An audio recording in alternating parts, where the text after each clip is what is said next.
En el año 2012, la Ciudad de México vivía días de incertidumbre. Las calles del barrio de Iztapalapa bullían con el ruido constante de vendedores ambulantes, el claxon de los microbuses y las voces de los niños que jugaban en las banquetas.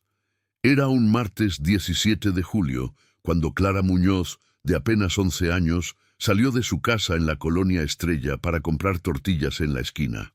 Nunca regresó. Su madre, Beatriz Muñoz, una mujer de 42 años que trabajaba limpiando casas en la zona de Polanco, recordaba perfectamente ese día. Clara llevaba puesto un vestido rosa con flores blancas, sus trenzas atadas con listones azules y sus tenis blancos desgastados por el uso. «Voy rápido, mamá», fueron las últimas palabras que Beatriz escuchó de su hija. Esas palabras quedarían grabadas en su mente como un eco que se repetiría durante años, despertándola en las madrugadas con un dolor punzante en el pecho. Si te gustan estas historias de misterio, suscríbete al canal y déjanos un comentario diciéndonos desde qué país nos estás viendo. Nos ayuda mucho a seguir compartiendo estas historias. Cuando pasaron 30 minutos sin que Clara regresara, Beatriz comenzó a preocuparse. Salió a buscarla por las calles cercanas, preguntando a los vecinos si la habían visto. Doña Remedios, la dueña de la tortillería, le dijo que Clara sí había pasado por ahí, que compró medio kilo de tortillas y se fue caminando hacia su casa. Se veía normal, tranquila, agregó la señora con gesto preocupado, pero nadie más la había visto después de eso. A las 2 horas, Beatriz corrió a la delegación de policía más cercana para reportar la desaparición. El agente de turno, un hombre de mediana edad con mirada cansada, tomó los datos sin mucho interés. «Señora, espere 24 horas. Los niños a veces se van a jugar con amigos y se olvidan de avisar», le dijo con un tono que pretendía ser tranquilizador, pero que solo aumentó la angustia de Beatriz. Ella insistió, suplicó, casi gritó que su hija no era así, que Clara siempre avisaba dónde estaba. Finalmente, el agente llenó un formulario y prometió iniciar la búsqueda. Los días siguientes fueron una pesadilla viviente para Beatriz y su esposo, Roberto Muñoz, un mecánico que trabajaba en un taller cerca de la central de abasto. Roberto, un hombre de pocas palabras pero de acciones firmes, dejó todo su trabajo para dedicarse a buscar a su hija. Imprimieron cientos de volantes con la foto de Clara, su descripción física y un número de teléfono para cualquier información. Los pegaron en postes, en paredes, en ventanas de tiendas, en paradas de autobús. Recorrieron hospitales, albergues, refugios. Hablaron con otros padres que también buscaban a sus hijos desaparecidos, formando una red de dolor compartido. Las autoridades iniciaron una investigación formal, pero los avances eran mínimos. Interrogaron a vecinos, revisaron cámaras de seguridad de negocios cercanos, pero la tecnología en esa zona era escasa. Una cámara de una tienda de abarrotes captó a Clara caminando por la calle principal, llevando la bolsa de tortillas, pero después de esa imagen no había nada más. Era como si la tierra se la hubiera tragado. Beatriz dejó de trabajar durante semanas. No podía concentrarse en nada más que en encontrar a su hija. Su hermana, Lucía, se mudó con ellos para ayudar con los gastos y el cuidado de Miguel, el hermano menor de Clara, un niño de 7 años que no entendía completamente por qué su hermana no volvía a casa. Miguel lloraba todas las noches preguntando por Clara, y Beatriz no tenía respuestas que darle, solo abrazos que intentaban llenar el vacío que crecía día tras día. Los meses pasaron y la esperanza comenzó a desvanecerse en el rostro de Beatriz. Había adelgazado. Su piel lucía grisácea por la falta de sueño y sus ojos siempre estaban rojos de tanto llorar. Roberto intentaba mantenerse fuerte, pero por las noches, cuando creía que nadie lo escuchaba, también lloraba en silencio. La casa que antes resonaba con las risas de Clara ahora estaba sumida en un silencio pesado. interrumpido solo por las conversaciones susurradas y las oraciones que Beatriz repetía una y otra vez frente a la imagen de la Virgen de Guadalupe que tenía en su pequeño altar. En 2013, cuando se cumplió el primer aniversario de la desaparición, organizaron una marcha desde su colonia hasta el Zócalo de la Ciudad de México. Decenas de familias se unieron, cada una cargando la fotografía de su ser querido desaparecido. «¡Vivos se los llevaron! ¡Vivos los queremos!», gritaban al unísono. Beatriz llevaba una pancarta gigante con la cara de Clara y la frase «¿Dónde estás, mi niña? Te extraño cada segundo».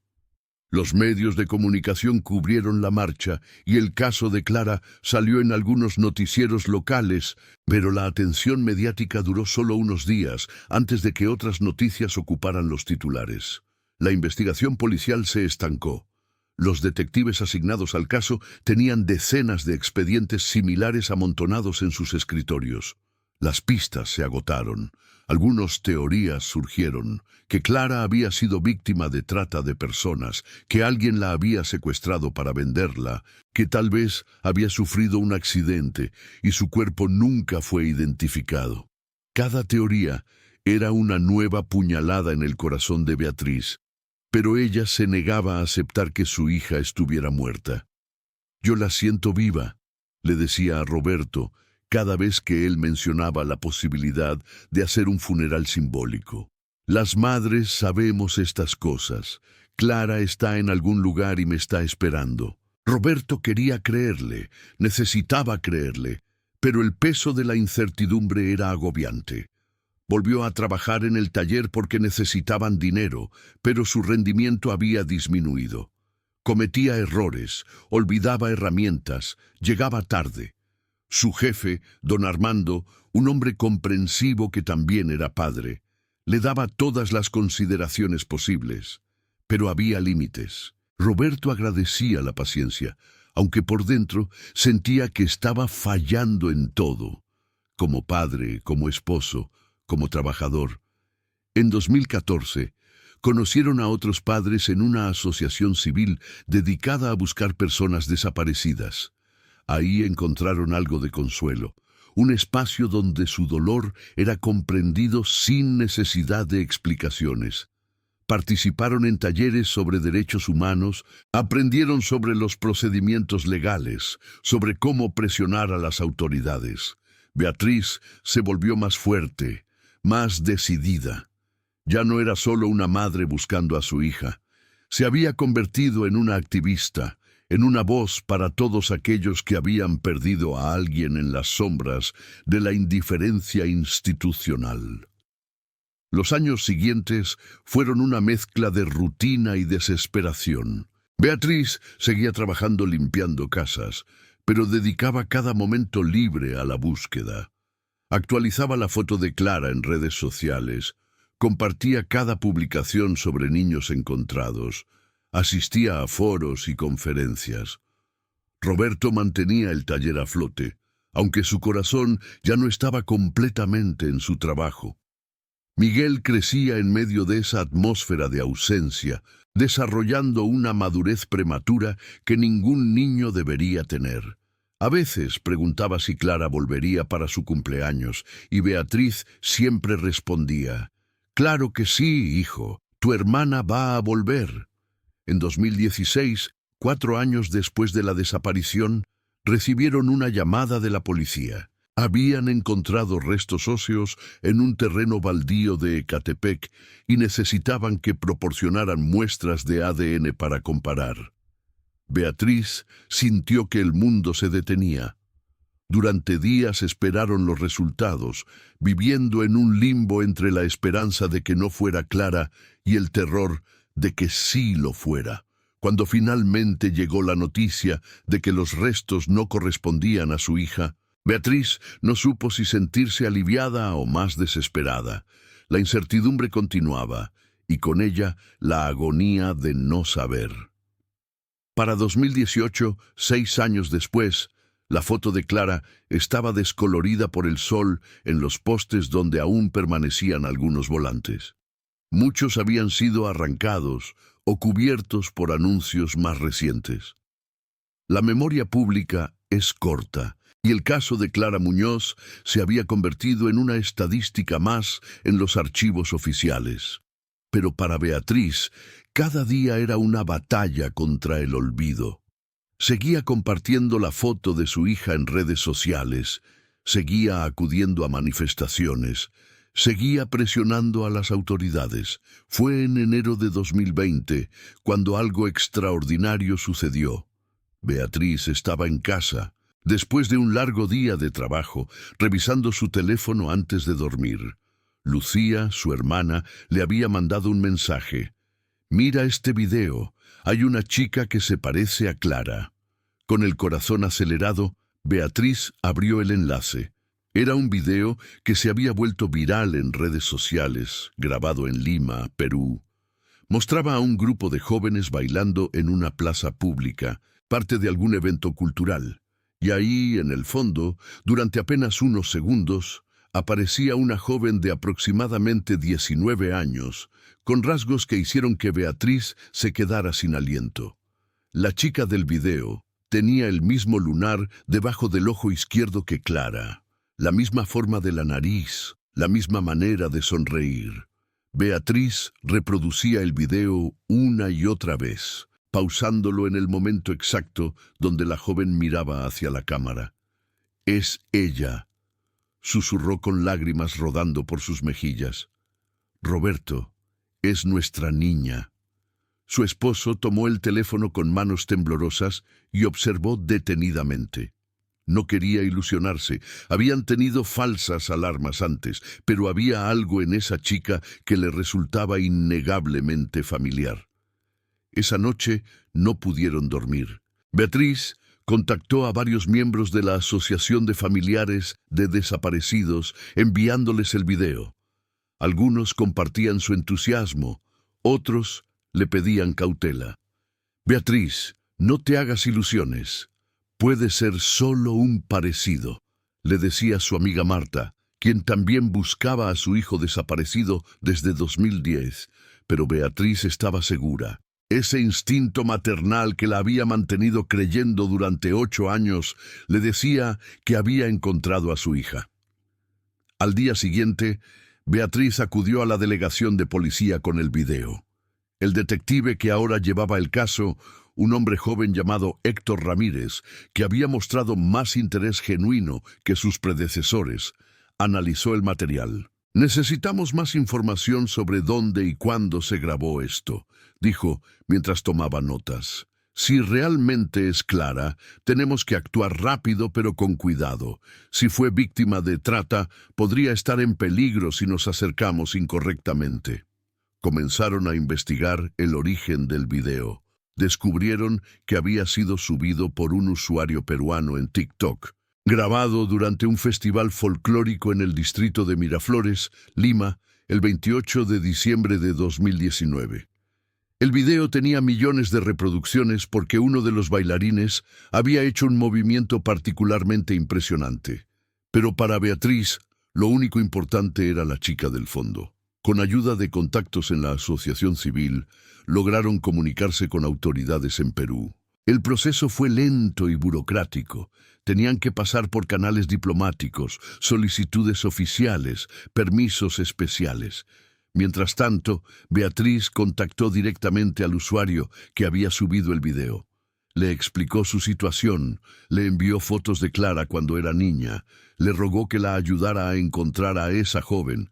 El joven peruano, conmovido por la historia, prometió ayudar. Compartió el video con una descripción detallada, pidiendo a sus seguidores que identificaran a la chica del fondo. Las redes sociales se convirtieron en aliadas inesperadas. Miles de personas compartieron el video, crearon hashtags, formaron grupos de búsqueda en línea. «Ayúdanos a encontrar a Clara Muñoz» se volvió viral en México y Perú. Periodistas comenzaron a cubrir la historia y programas de televisión en ambos países hablaron del caso. La presión mediática aceleró los procesos oficiales. En febrero de 2020, Después de semanas de investigación intensiva, las autoridades peruanas localizaron a la joven del video. Su nombre registrado en Perú era Sofía Herrera.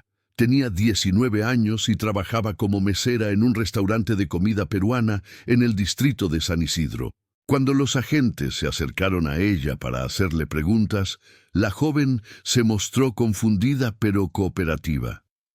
Les contó que había sido adoptada cuando tenía 11 años por una pareja que luego se mudó a Lima. Recordaba muy poco de su vida antes de la adopción. Solo fragmentos borrosos de una casa con patio, del ruido de la ciudad, de una mujer que la llamaba mi niña. Las autoridades mexicanas solicitaron pruebas de ADN. Sofía aceptó, aunque con cautela. No sé si quiero saber, le confesó a una trabajadora social que la acompañaba durante el proceso. Mi vida aquí es simple, tengo trabajo, amigos. ¿Y si todo cambia? La trabajadora social, una mujer llamada Patricia Vega, con años de experiencia en casos similares, le tomó la mano. A veces conocer la verdad es doloroso, pero vivir en la incertidumbre puede ser peor. Y hay una mujer en México que ha esperado 8 años por este momento. Mientras esperaban los resultados del ADN, Beatriz vivía en un estado de ansiedad constante. Había adelgazado aún más, casi no comía, pasaba horas rezando. Roberto trataba de mantenerla ocupada, de mantener sus expectativas controladas. Pero él también sentía una mezcla de esperanza y terror. Miguel, ahora de 15 años, observaba a sus padres con preocupación. «¿Y si es Clara, pero ella no quiere volver?», preguntó una noche. Era una posibilidad que Beatriz no se permitía considerar. Pasaron 3 semanas que parecieron años. Finalmente, en marzo de 2020, justo cuando el mundo comenzaba a entrar en pánico por la pandemia de COVID-19, llegó la llamada que cambiaría todo. El detective Ramírez contactó a Beatriz. Los resultados del ADN son positivos. Sofía Herrera es Clara Muñoz. Es su hija. Beatriz soltó un grito que fue mitad llanto, mitad alivio, mitad incredulidad.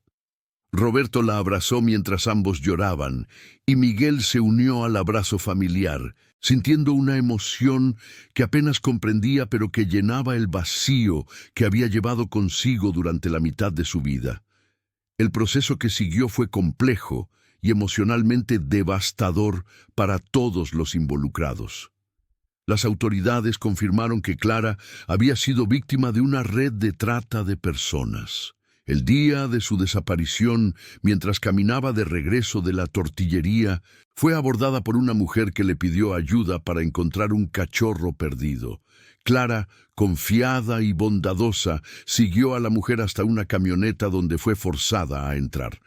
La transportaron a otro estado, la mantuvieron en una casa con otros niños secuestrados y eventualmente fue vendida a una pareja sin hijos que pagó una suma considerable por ella. La pareja que adoptó ilegalmente a Clara, los Herrera, no sabía inicialmente que la niña había sido secuestrada. Les habían dicho que era huérfana de un terremoto en México y que la adopción era a través de canales legales pero acelerados debido a circunstancias especiales. Cuando Clara llegó con ellos, estaba traumatizada, asustada, lloraba constantemente por su madre. Los Herrera, un matrimonio de profesionales de clase media en Lima, inicialmente intentaron consolarla, pero cuando comenzaron a sospechar que algo no era correcto, ya estaban emocionalmente apegados a ella. Tomaron la terrible decisión de mudarse a Perú para evitar ser descubiertos. Con el tiempo, Clara bloqueó muchos de sus recuerdos de México. Los psicólogos explicaron que era un mecanismo de defensa ante el trauma. Los Herrera nunca la maltrataron físicamente. De hecho, le brindaron educación, cuidados, una vida aparentemente normal, pero le construyeron una nueva identidad. Le dijeron que sus padres biológicos habían muerto, le mostraron documentos falsos. Clara, que se convirtió en Sofía, Eventualmente aceptó esta nueva realidad porque era la única manera de sobrevivir emocionalmente. Cuando las autoridades revelaron toda la verdad a Sofía, la joven entró en shock. Durante días se negó a hablar, se encerró en su apartamento, rechazó las visitas. La revelación destrozó su sentido de identidad. Todo lo que creía sobre sí misma era una mentira. Los padres que había conocido durante 8 años eran cómplices de su secuestro, aunque fuera indirectamente. Y en algún lugar en México había una familia real que la había estado buscando desesperadamente. Patricia Vega, la trabajadora social, se quedó en Lima para apoyar a Sofía durante este proceso. «No tienes que decidir nada ahora», le decía con paciencia. «Toma tu tiempo para procesar todo esto. Tu familia en México entiende que esto es difícil para ti también». Pero Beatriz, aunque trataba de ser comprensiva, anhelaba con cada fibra de su ser poder abrazar a su hija. Debido a la pandemia, los viajes internacionales se complicaron. Las fronteras se cerraron. Los vuelos se cancelaron. La tan esperada reunión entre Beatriz y Clara tuvo que posponerse, pero la tecnología permitió que, después de semanas de preparación con psicólogos de ambos lados, madre e hija se vieran por videollamada. Era el 15 de abril de 2020, un día que Beatriz había marcado en su calendario con tinta roja. Cuando la pantalla se encendió y apareció el rostro de Sofía, Beatriz no pudo contener las lágrimas. «Mi niña, mi Clara», susurró con voz quebrada.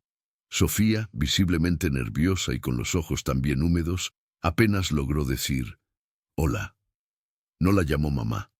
No corrió hacia la cámara como en las películas. La realidad era más complicada, más dolorosa, más humana.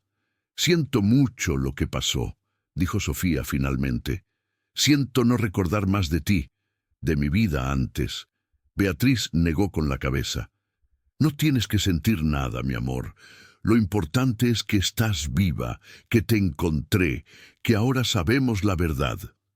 Las videollamadas se volvieron regulares. Al principio eran tensas, llenas de silencios incómodos, pero poco a poco comenzaron a construir un puente entre el pasado y el presente. Beatriz le contaba historias de cuando Clara era niña, le mostraba fotos, videos caseros de cumpleaños. Miguel aparecía en las llamadas, tímido al principio, pero emocionado de conocer a la hermana que apenas recordaba. Roberto, con su habitual reserva, se sentaba en segundo plano, pero su presencia era un ancla de estabilidad. Sofía comenzó terapia intensiva para procesar el trauma. No era solo el secuestro original, sino también la revelación de que toda su vida adolescente había estado construida sobre mentiras. Los Herrera fueron arrestados en Lima y enfrentaron cargos por complicidad en trata de personas y falsificación de documentos. Aunque Sofía había desarrollado cierto afecto por ellos a lo largo de los años, la traición era demasiado profunda para perdonar fácilmente. En julio de 2020, cuando algunas restricciones de viaje se levantaron parcialmente, se coordinó finalmente el regreso de Sofía a México. Las autoridades de ambos países trabajaron juntas para facilitar el proceso legal. Sofía tenía sentimientos encontrados. Por un lado, quería conocer a su familia biológica, reconectar con sus raíces, entender de dónde venía realmente. Por otro lado, Lima se había convertido en su hogar. Tenía amigos ahí, un trabajo, una vida. El regreso no sería solo físico, sino también emocional y psicológico. El día del reencuentro fue el 23 de agosto de 2020. Beatriz, Roberto y Miguel esperaban en el aeropuerto de la Ciudad de México, detrás de las barreras de seguridad debido a los protocolos de COVID. Cuando Sofía salió de la sala de llegadas, cargando una pequeña maleta y acompañada por Patricia Vega, que había viajado con ella, sus miradas se encontraron. Beatriz dejó escapar un sollozo, llevándose las manos a la boca. Sofía se detuvo, sus ojos escaneando a esa mujer que era su madre, pero que también era una extraña. Lentamente, casi con miedo, Beatriz se acercó. —¿Puedo abrazarte? —preguntó, respetando el espacio de su hija. Sofía asintió, y cuando los brazos de Beatriz la envolvieron, algo dentro de ella se rompió. Empezó a llorar, no con la familiaridad de una hija que regresa a casa, sino con el dolor de una niña perdida que finalmente encuentra un lugar seguro. Roberto y Miguel se unieron al abrazo, y los cuatro permanecieron así durante varios minutos, ajenos al mundo que los rodeaba. Los meses siguientes fueron un proceso de readaptación. Sofía se mudó con la familia Muñoz a su casa en Iztapalapa, pero la transición no fue fácil, todo le resultaba extraño. Los sonidos de la ciudad, la comida, incluso el español mexicano sonaba diferente al que había aprendido en Perú. La habitación que Beatriz había mantenido intacta durante 8 años, con los juguetes y la ropa de Clara, parecía pertenecer a otra persona, porque en cierto modo lo hacía. Sofía ya no era esa niña de 11 años, era una mujer de 19 con experiencias, traumas y una identidad fragmentada. Beatriz intentaba con todo su amor ayudar a su hija, pero a veces su entusiasmo era abrumador. Quería recuperar los 8 años perdidos en semanas, quería conocer todo sobre Sofía, quería borrar el dolor. Roberto, más contenido, entendía que su hija necesitaba espacio, tiene que ser a su ritmo. Le recordaba a Beatriz cuando veía a su esposa frustrada porque Sofía prefería pasar tiempo sola en su habitación. Miguel, con la flexibilidad de la juventud, intentaba conectar con su hermana a través de música, mostrándole videos, hablándole sobre sus propios intereses. Sofía comenzó terapia con una psicóloga especializada en trauma en la Ciudad de México. Las sesiones eran intensas, excavando en recuerdos que había enterrado durante años. Comenzó a recordar más de su niñez antes del secuestro. El patio de la casa donde jugaba con Miguel cuando era bebé. La voz de su madre cantándole antes de dormir. El olor del taller donde trabajaba su padre. Estos recuerdos llegaban en fragmentos, a veces en sueños, a veces desencadenados por olores o sonidos específicos. Cada recuerdo recuperado era doloroso, pero también sanador, como suturar una herida que había estado abierta durante años. En diciembre de 2020, 8 años y 5 meses después de su desaparición, Sofía tomó una decisión importante.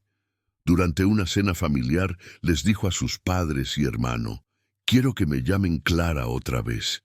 Sofía fue una identidad que me impusieron. Clara es quien realmente soy, aunque todavía estoy descubriendo qué significa eso». Beatriz lloró de alegría. Roberto sonrió con lágrimas en los ojos, y Miguel dijo con su característica madurez: «Bienvenida de vuelta, Clara». La readaptación continuó siendo un camino con obstáculos. Clara tuvo que regularizar su situación legal, sus documentos, su educación. Quería estudiar, tal vez trabajar en algo relacionado con ayudar a otros niños desaparecidos, convertir su dolor en propósito. Beatriz, inspirada por el regreso de su hija, se involucró aún más activamente en la Asociación de Familiares de Desaparecidos, ahora no solo como alguien que buscaba, sino como alguien que había encontrado, ofreciendo esperanza a otros. El caso de Clara Muñoz se convirtió en noticia nacional e internacional, no solo por el reencuentro emotivo, sino porque exponía la horrible realidad de la trata de personas en México y América Latina. Las autoridades desmantelaron la red que había sido responsable del secuestro de Clara, arrestando a varias personas involucradas. El caso llevó a reformas en los protocolos de adopción y a un mayor escrutinio de las adopciones internacionales. Para Clara, el proceso de sanación era continuo. Había días buenos donde se sentía conectada con su familia, donde la casa en Iztapalapa realmente se sentía como hogar. Había días malos, donde el peso del trauma era demasiado, donde extrañaba la simplicidad de su vida como Sofía, donde resentía todo lo que le habían robado. En terapia aprendió que ambos sentimientos podían coexistir, que no tenía que elegir entre su pasado y su presente, que podía honrar ambas partes de su experiencia. Un año después de su regreso, en agosto de 2021, Clara aceptó dar su primera entrevista pública.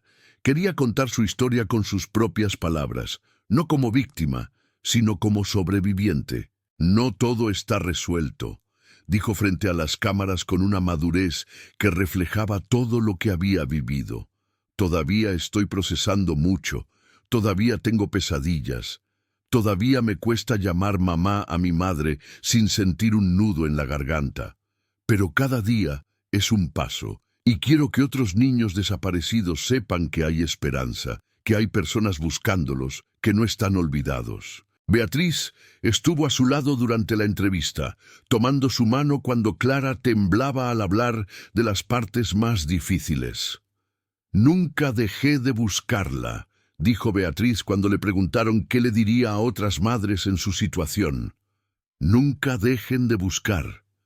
Aunque el mundo les diga que es imposible, aunque las autoridades se rindan, aunque pasen años, mientras hay vida, hay esperanza». Mi hija volvió después de 8 años. Los milagros existen, solo que a veces toman formas diferentes a las que imaginamos. La historia de Clara Muñoz inspiró cambios significativos. Se creó un protocolo especial para casos de desaparición de menores. Se implementaron sistemas de búsqueda más eficientes, se destinaron más recursos a las unidades especializadas. Su caso también destacó el poder de las redes sociales como herramienta de búsqueda, como un video viral podía ser la clave para resolver un misterio de años. En 2022, Clara comenzó a estudiar trabajo social en la universidad. Quería especializarse en ayudar a niños víctimas de trata, en apoyar el proceso de reintegración de menores rescatados. Su experiencia personal le daba una perspectiva única, una empatía profunda que los libros de texto no podían enseñar. Beatriz la apoyaba incondicionalmente, asistiendo a sus eventos universitarios, ayudándola con sus tareas cuando Clara se sentía abrumada. La relación entre Clara y su familia continuó fortaleciéndose. Con Miguel desarrolló una cercanía especial. Él se había convertido en su confidente, en la persona con quien podía hablar sin sentirse juzgada. Roberto, aunque seguía siendo un hombre de pocas palabras, mostraba su amor de maneras prácticas, arreglando las cosas que Clara necesitaba, asegurándose de que tuviera transporte seguro, preocupándose silenciosamente por su bienestar. En el segundo aniversario de su regreso, la familia Muñoz organizó una pequeña celebración. No era una fiesta alegre, sino un reconocimiento de todo lo que habían superado. Clara preparó tamales peruanos, una receta que había aprendido en Lima, combinando su pasado con su presente. «No quiero olvidar mis años en Perú», les explicó a sus padres. «Aunque fueron resultado de algo terrible, esos años también son parte de quien soy ahora. No puedo borrarlos, tengo que integrarlos». Beatriz, aunque inicialmente le dolía que Clara hablara con afecto de algunos aspectos de su vida en Lima, eventualmente comprendió que su hija necesitaba esa integración para sanar. «Eres más fuerte de lo que yo fui nunca», le dijo a Clara una noche, mientras ambas lavaban los platos después de la cena. Clara sonrió, apoyando su cabeza en el hombro de su madre. «Aprendí de ti, nunca te rendiste buscándome. Eso me enseñó a no rendirme reconstruyéndome». El caso de Clara también sirvió para visibilizar la situación de miles de familias que aún buscaban a sus seres queridos. Beatriz se convirtió en portavoz de la asociación, dando conferencias, participando en foros internacionales, presionando a legisladores para que aprobaran leyes más estrictas contra la trata de personas. Su dolor se transformó en activismo, su búsqueda personal en una lucha colectiva. Para Clara, el perdón fue un proceso complejo.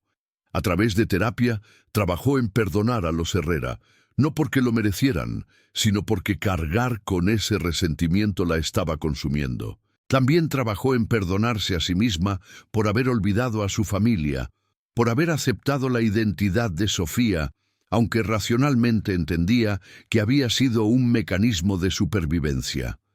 El perdón no significaba olvidar ni justificar lo sucedido, sino liberar el peso que la mantenía atada al pasado.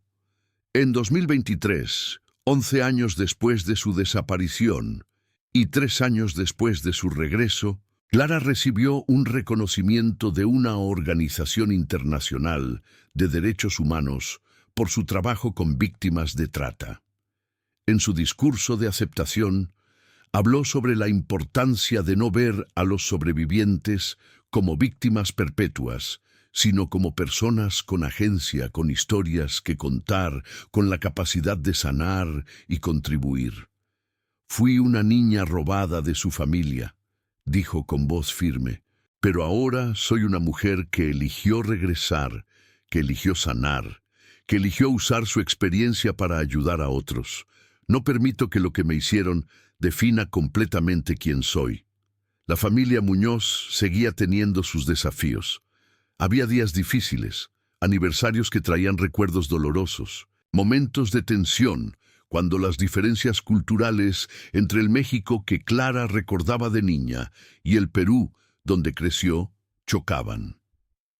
Pero también había momentos de alegría genuina, cumpleaños celebrados juntos, domingos en el mercado donde Beatriz enseñaba a Clara recetas tradicionales mexicanas, tardes donde Roberto contaba historias de su trabajo en el taller y Clara escuchaba con atención. Miguel se graduó de la preparatoria en 2024 y Clara estuvo ahí, aplaudiendo más fuerte que nadie cuando su hermano menor subió al escenario a recibir su diploma. «Creciste sin mí», le dijo después, con lágrimas en los ojos, «y me perdí tanto, pero estoy orgullosa del hombre en quien te estás convirtiendo». Miguel la abrazó. «No crecí sin ti.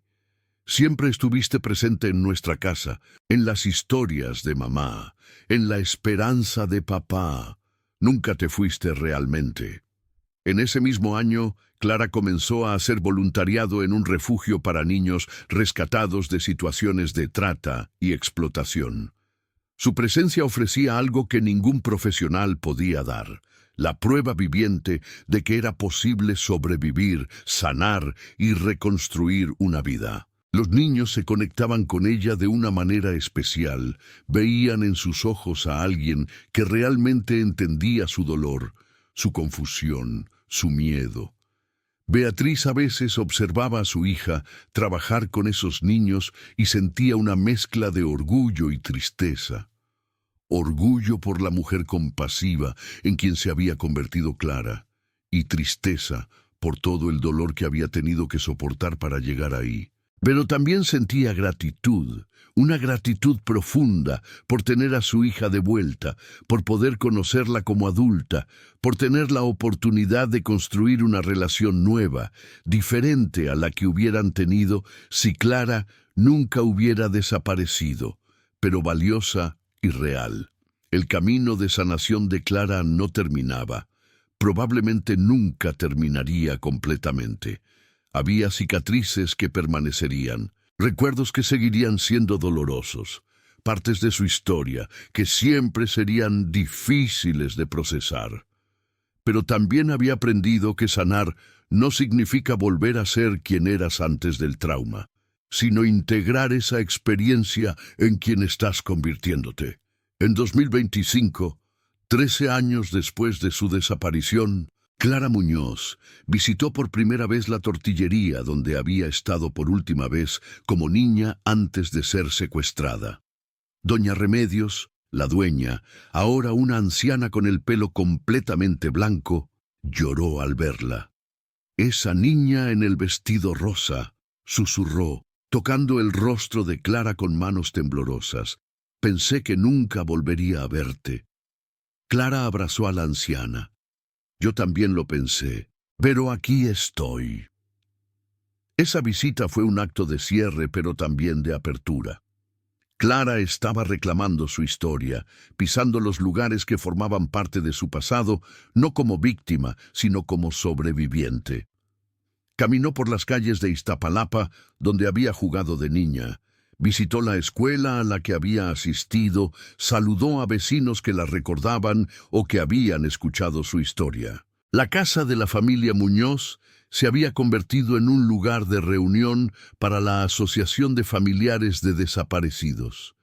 Beatriz organizaba juntas ahí, ofrecía café y consuelo a padres que acababan de iniciar su búsqueda.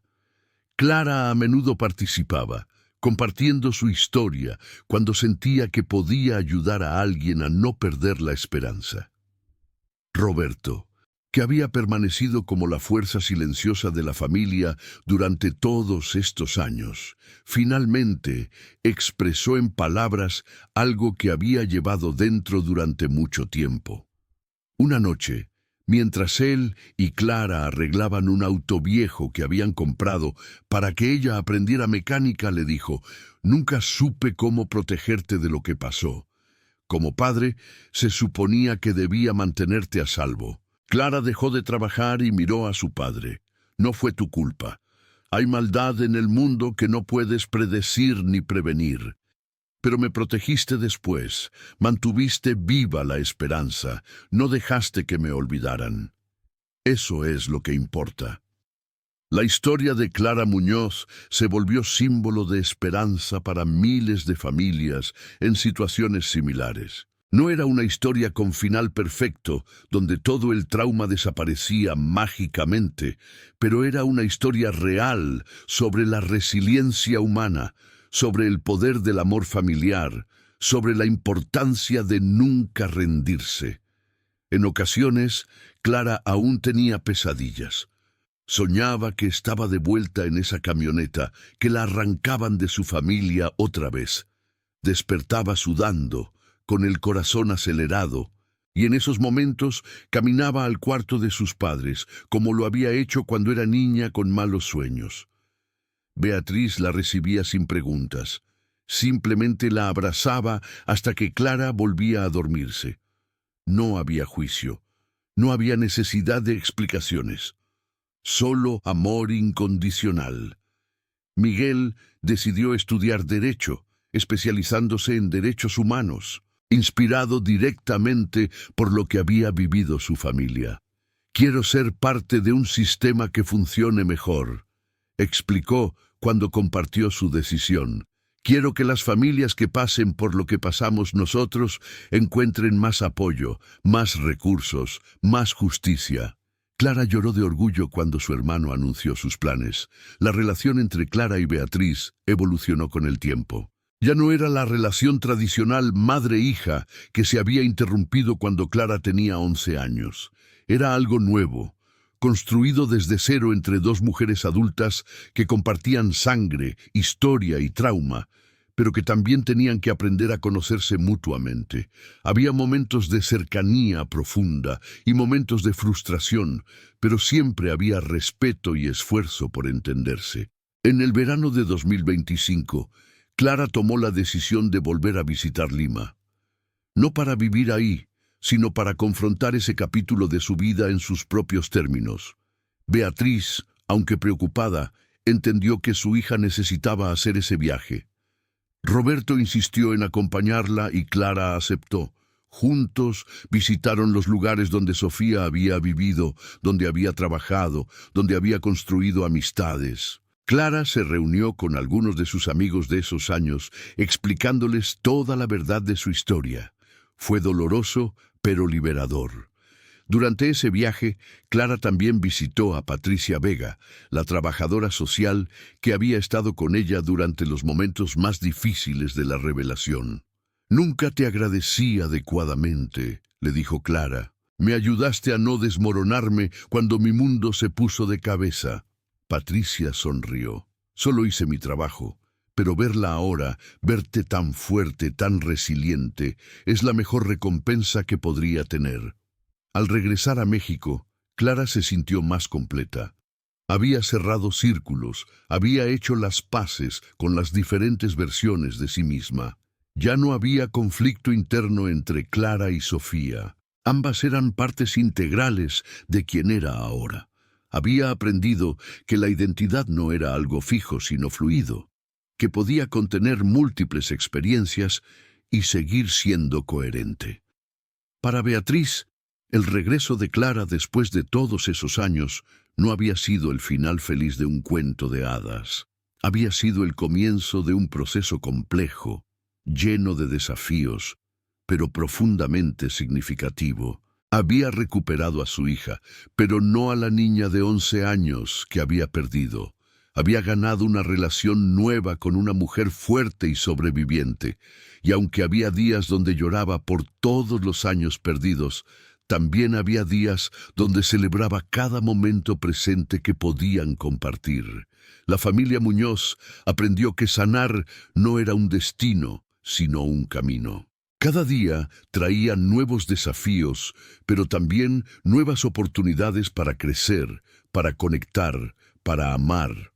El trauma de la desaparición y el reencuentro había dejado marcas permanentes en todos ellos, pero también los había transformado en personas más empáticas, más fuertes, más conscientes del valor de cada momento compartido. En octubre de 2025, 13 años y 3 meses después de aquella fatídica tarde de julio, cuando Clara salió a comprar tortillas y nunca regresó, la familia Muñoz celebró un cumpleaños especial, el 24º de Clara. La casa se llenó de amigos, familiares, compañeros de la universidad y del refugio donde hacía voluntariado. Había música, risas, abrazos. Clara sopló las velas rodeada de las personas que amaba, de la familia que nunca se rindió en buscarla, del hermano que la recordó aunque apenas la había conocido, de la madre cuyo amor inquebrantable atravesó océanos y años para encontrarla. Esa noche, cuando todos se fueron, Clara se sentó en el patio de la casa con sus padres y Miguel. Miraron las estrellas en el cielo de la Ciudad de México, parcialmente visible entre la contaminación lumínica. ¿Saben?, dijo Clara suavemente. Durante años en Lima, cuando todavía era Sofía y no entendía por qué me sentía tan vacía, miraba las estrellas y sentía que me estaban buscando. No sabía qué era, no podía explicarlo, pero había algo en el universo diciendo que yo pertenecía a otro lugar. Beatriz tomó la mano de su hija. Y nunca dejé de buscarte bajo esas mismas estrellas. Cada noche le pedía a Dios, a la Virgen, al universo, que te cuidara donde estuvieras, que te trajera de vuelta a mí. Roberto, con su habitual economía de palabras, simplemente añadió, y aquí estás. Miguel, ahora un joven de casi 20 años, concluyó, aquí estamos todos, finalmente. La historia de Clara Muñoz no terminaba ahí. Continuaría escribiéndose cada día, con cada paso en su camino de sanación, con cada vida que tocaba a través de su activismo, con cada momento compartido con su familia. Era una historia de pérdida y reencuentro, de trauma y resiliencia, de amor que se niega a rendirse incluso cuando todas las probabilidades están en contra. Era una historia que recordaba que detrás de cada estadística de desaparición hay una familia destrozada, una vida interrumpida, un dolor inimaginable.